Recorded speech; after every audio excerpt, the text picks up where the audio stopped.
Trying to scrape up a down payment for a little fixer-upper in your neighborhood? Take a look at my next guest. There's a report around Wall Street that this is what he has in mind. This is Donald Trump, 33 years old.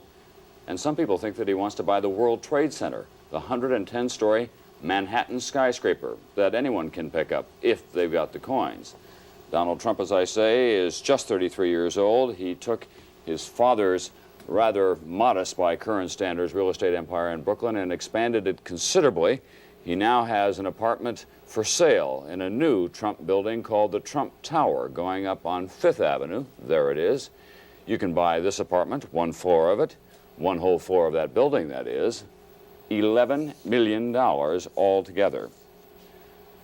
You bought some prize properties at the bottom of the New York market in the 1970s.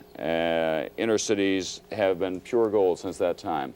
Why? Because replacement costs have just gone up so much? Well, no, not really. I had a great faith in New York. Primarily, our purchases have been in New York, and about 5 years ago, New York was not considered very hot, and cities in general weren't considered too hot. And we purchased the old Commodore Hotel, and we've reconverted that now into about $110 million Grand Hyatt Hotel, which is opening up next week in New York City. And we've made some other purchases that have been fine. Is that your general advice to people who are interested in real estate investment, though? Look to the inner cities, look to old buildings and doing something with them?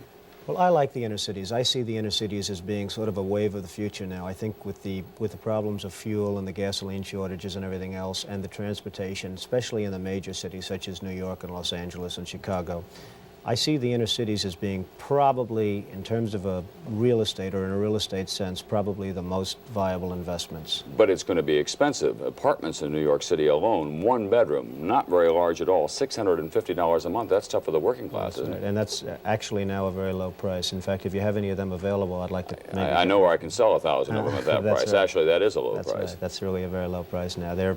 I know of a couple of buildings, for instance, an Olympic Tower, which is on 51st Street and 5th Avenue. Apartments are being rented by the condominium owners for $5,000 and $6,000 a month, and they're one-bedroom and two-bedroom apartments. So it's, when you say $600, even in other sections, it's almost becoming a low price. What happens to some of the old buildings in the inner cities that are works of art? You were recently the object of a lot of controversy because you destroyed some sculptures on a building that you bought that the Metropolitan Art Museum wanted. Why did you have those destroyed, first of all, and what happens to the look of a city?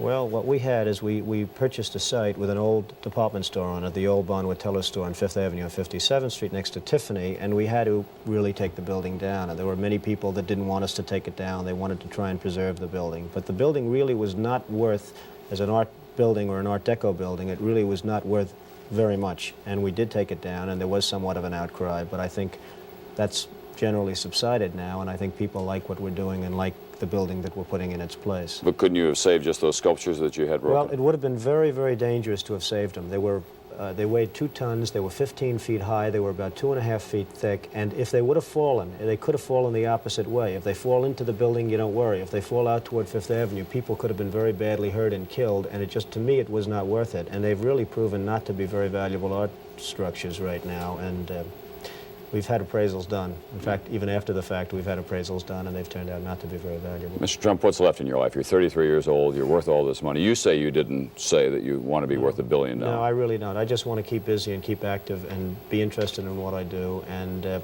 that's all there is to life as far as I'm concerned. I really am not looking to make tremendous amounts of money. I'm looking to enjoy my life, and if that happens to go with it, that's fabulous. Give me one final bottom line. In 5 years, the price of a hotel room in New York City will go for? It could be $1,000 a night. Start saving your money, folks. Just one night, $1,000.